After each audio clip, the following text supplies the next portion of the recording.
प्रतिकूल और सौभाग्य के कारण अनुकूल हो जाते हैं। इतिहास तो राम का भी है, रावण का भी है, युधिष्ठिर का भी है, दुर्योधन का भी है। तो विधि के अनुकूल इतिहास से शिक्षा ग्रहण करनी चाहिए, विधि विरुद्ध इतिहास से नहीं। अतएव रामादिवत वर्तितव्यम न रावणादिवत, रामादि तथा युधिष्ठिर आदि के समान ही हमें बर्ताव करना चाहिए, रावण और दुर्योधन आदि के समान नहीं। द्रौपदी के 5 पति थे, लेकिन उनका अनुसरण नहीं किया जा सकता क्योंकि वह विधि विरुद्ध है। अब इसमें आर्य समाजी लोग कहते हैं कि द्रौपदी का एक ही पति युधिष्ठिर थे, महाभारत से कुछ प्रमाण देते हैं वो लोग। उसके खंडन में हमने एक लंबा चौड़ा लेख लिखा है जो अमृत वचन पुस्तक में भी शायद प्रकाशित है, और मेरी वेबसाइट पर तो होगा, फेसबुक पर भी होगा।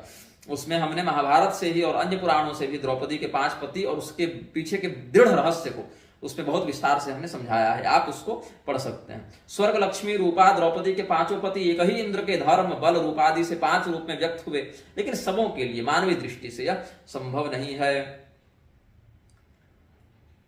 ऐसे करके मर्यादा पुरुषोत्तम श्री रामचंद्र जी शास्त्र प्रामाण्यवादी थे। इसी से यह सिद्ध है कि उन्होंने समुद्र यात्रा के पश्चात शास्त्रविद प्रायश्चित का अनुष्ठान किया। यद्यपि राम जी सेतु के द्वारा लंका गए, दिग्विजय करने के लिए गए, सीता जी का अन्वेषण करने, उनको पीड़ित करने वाले रावण को दंडित करने के लिए गए थे। आपद धर्म था और धर्म की रक्षा करने के लिए क्षत्रियों का ऐसा व्यवहार भी आदरणीय है, लेकिन वापस आकर अश्वमेधादि यज्ञ किया कि नहीं? उन्होंने बहुत कुछ किया है ना रामचंद्र जी ने, उसके कारण बड़े बड़े पापों का शमन होता है। अब कलिवर्ज में कहते हैं, कलिवर्ज के अनुसार विदेश यात्रा करने वाले की अग्राह्यता तो कली में ही है। कलिवर्ज में कहा कि कलयुग में समुद्र की नाव जहाज इत्यादि के द्वारा विदेश यात्रा करने वाले को तो प्रायश्चित करने के बाद भी शुद्धि नहीं है, जाति ग्राह्यता नहीं है।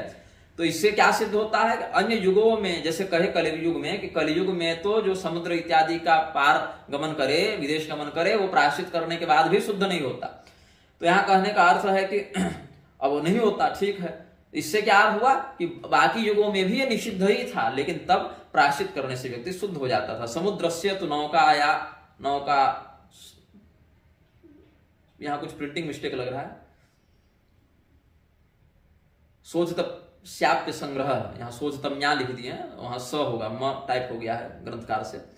अब क्या है कि प्रेस वाले तो उतना ध्यान नहीं देते, हम लोगों की पुस्तक में भी बहुत से ऐसे टंकन त्रुटि हो जाती है।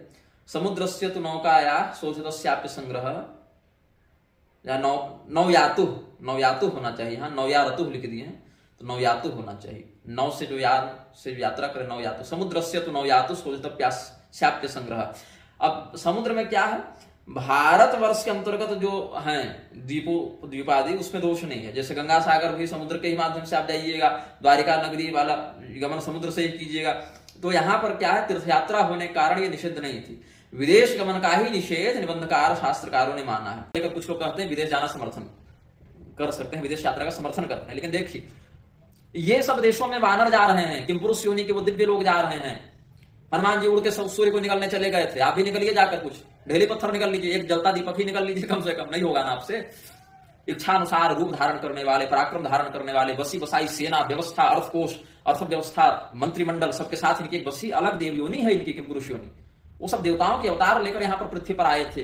कोई किसी देवता के, कोई किसी देवता के, सबके अवतार थे ये सब। किमपुरुष योनि के सब अलग अलग देवता हैं। ये सब कोई बंदर भालू सामान्य नहीं थे, स्वरूप से बंदर भालू थे, तब तो से दिव्य शक्तियां थी, इसीलिए जा सकते थे। इन पर ये सब नियम लागू नहीं होते जो हम मनुष्यों पर लागू होते हैं। ये रहस्य है इसमें। और